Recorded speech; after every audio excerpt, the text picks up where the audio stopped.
Shalom saudara kekasih di dalam Tuhan. Pada kesempatan ini saya mengambil tema mengasihi Tuhan dengan mengenal namanya. Ulangan pasal 6 ayat 5 berkata, kasihilah Tuhan Allahmu dengan segenap hatimu dan dengan segenap jiwamu dan dengan segenap kekuatanmu. Bapak ibu saudara, ada peribahasa yang mengatakan, jikalau kita kenal, maka tidak sayang.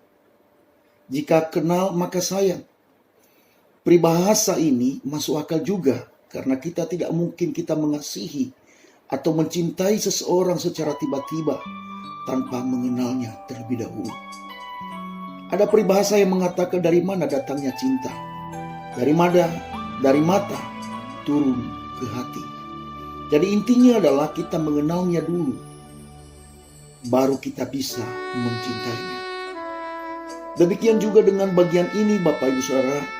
Kasihi Tuhan Allahmu dengan segenap hatimu dan dengan segenap jiwamu dan dengan segenap kekuatanmu. Perintah ini disampaikan Musa saat mereka telah tiba di seberang sungai Yordan, atau setelah mereka berjalan 40 tahun lamanya di padang gurun.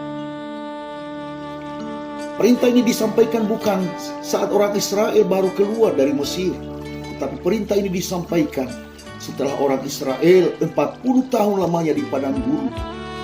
Mengapa 40 tahun? Nah, orang Israel tinggal di Mesir selama 430 tahun. Mereka tidak mengenal Tuhan. Karena itulah saatnya Musa diutus Tuhan. Musa bertanya tentang namanya. Orang Israel hidup di antara orang Mesir yang menyembah dewa-dewi, yang menyembah berhala. Akibatnya kehidupan yang telah mereka jalani selama 430 tahun di Mesir membuat mereka tidak mengenal siapa Tuhan mereka.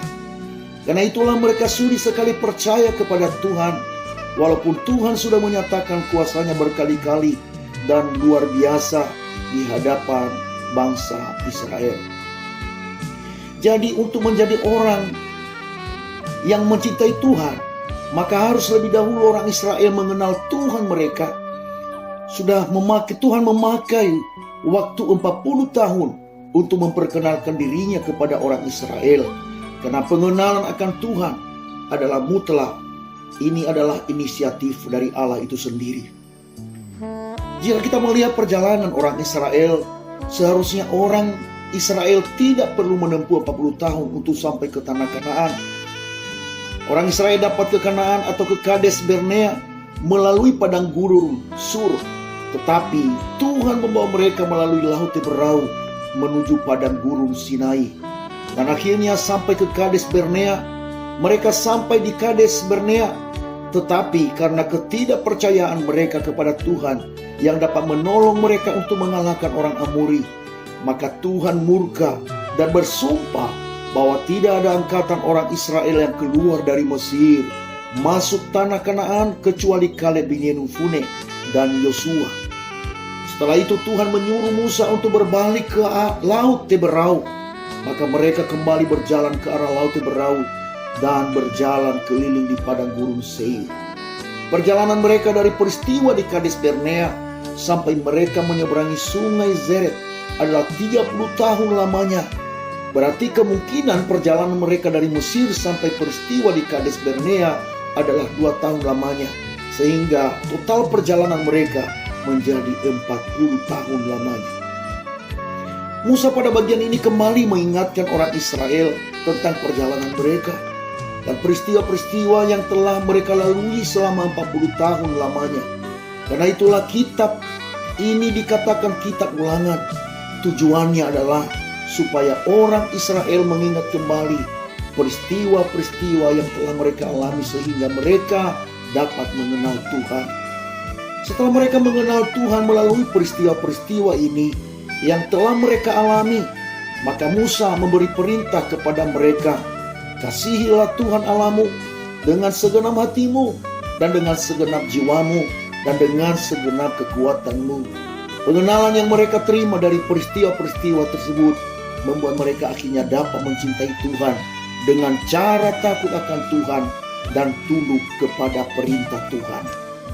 Nah, Bapak Ibu Saudara kekasih dalam Tuhan, dari peristiwa ini kita mendapatkan pelajaran bahwa yang pertama, untuk mencintai Tuhan dibutuhkan pengenalan akan Tuhan. Pengenalan akan Tuhan adalah inisiatif Allah, bukan manusia. Tuhan telah memperkenalkan dirinya melalui firman-Nya. Namun Tuhan juga memperkenalkan dirinya melalui pengalaman-pengalaman kita selama ini. Kita lihat di dalam Roma pasal 11 ayat 36. Sebab segala sesuatu adalah dari Dia, dan oleh Dia, dan kepada Dia. Bagi Dialah kemuliaan sampai selama-lamanya. Ayat ini menjelaskan bahwa setiap peristiwa yang kita alami adalah dari Dia, dan tujuannya adalah untuk memuliakannya. Berarti kita dapat melihat kemuliaan Allah dari setiap kejadian-kejadian yang kita alami. Tetapi harus terlebih dahulu memiliki pemahaman dasar tentang Allah dari Alkitab, supaya pemahaman tersebut menjadi kacamata kita untuk melihat Allah dalam setiap peristiwa-peristiwa yang kita alami, sehingga kita semakin mengenal Allah melalui peristiwa-peristiwa yang kita alami tersebut.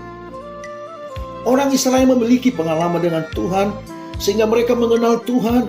Demikian juga kita, Bapak Ibu Saudara, kita memiliki pemahaman tentang Tuhan dari firman-Nya, dan semakin diperkuat melalui pengalaman-pengalaman yang dibuatnya untuk kita, supaya kita dapat mengenal Dia lebih lagi melalui pengalaman kita dengan Tuhan. Namun itu semua butuh waktu, seperti orang Israel membutuhkan waktu untuk dapat mengenal Tuhan. Yang kedua adalah untuk mengenal Tuhan dan akhirnya mencintai Tuhan membutuhkan waktu. Karena pengenalan akan Tuhan adalah inisiatif Allah, maka yang tahu berapa lama waktu yang dibutuhkan untuk membuat kita mengenal Tuhan adalah hanya Tuhan itu sendiri. Tuhan mengetahui bahwa 40 tahun waktu yang pas buat mengubah orang Israel, sehingga mereka menjadi insaf dan mau mencintai Tuhan. Demikian juga dengan kita, hanya Tuhan yang tahu berapa lama yang kita butuhkan untuk membuat kita mengenal Allah, dan akhirnya dengan kemauan kita lah, kehendak kita sendiri, tanpa paksaan, kita memilih untuk mencintai Tuhan. Tuhan menciptakan kita untuk memiliki kehendak bebas, kemampuan untuk memilih. Karena itulah Tuhan mau kita mencintai Dia adalah keputusan kita sendiri atau pilihan kita sendiri. Dengan inisiatifnya sendiri, Tuhan memakai peristiwa-peristiwa dalam kurun waktu yang telah ditentukannya, yang pada akhirnya mengantarkan kita dengan sadar dan tanpa paksaan memilih untuk mencintai Tuhan. Poin yang ketiga yang saya sampaikan kepada kita, untuk mengenal Tuhan dan akhirnya mencintai Tuhan, membutuhkan ingatan kita untuk mengingat kembali peristiwa-peristiwa yang telah terjadi. Musa menceritakan peristiwa-peristiwa yang telah terjadi kepada seluruh umat Israel dan mengajak mereka untuk mencintai Tuhan. Demikian juga dengan kita. Mari kita kembali mengingat akan kebaikan Tuhan yang telah kita alami. Jika sampai sekarang kita masih hidup, itu adalah bukan karena hebatnya kita, tetapi semua karena anugerah Tuhan semata. Dan kebaikan Tuhan yang terbesar adalah kita harusnya dibinasakan, tetapi telah diselamatkan melalui iman kita kepada Yesus Kristus. Dan iman kita itu adalah pemberian Allah melalui kelahiran kembali. Dan kelahiran baru itu adalah karya Allah itu sendiri. Dan iman kita tidak menjadi sia-sia karena keselamatan kita. Pasti Allah telah mengutus anaknya untuk mendamaikan dosa-dosa kita, sehingga terbebas dari hukuman dosa.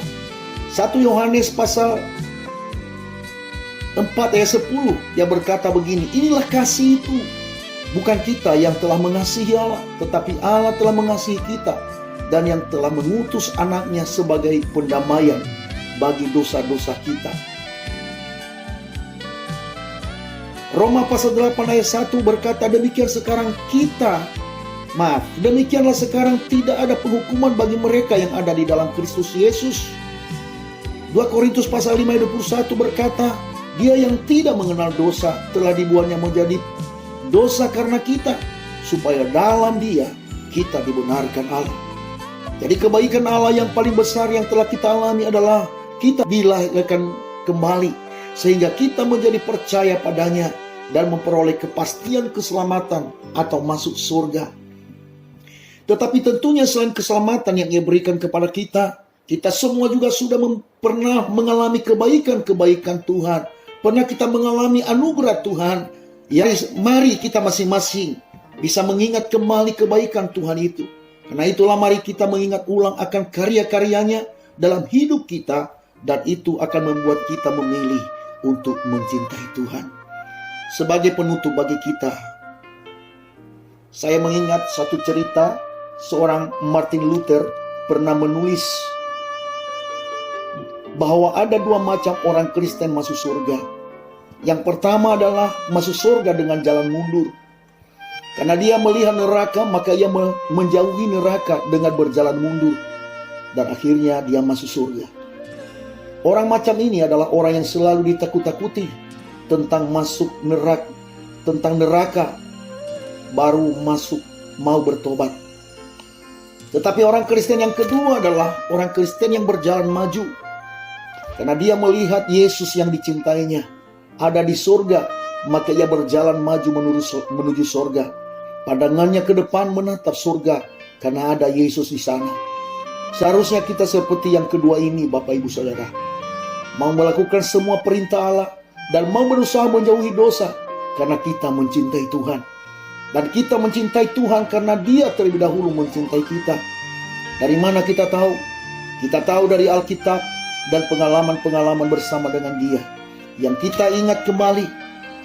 Mari ingat kembali akan perbuatan-perbuatan tangannya. Dan kembali mengambil langkah mencintai Tuhan dengan segenap hati, dengan segenap jiwa, dan dengan segenap kekuatan.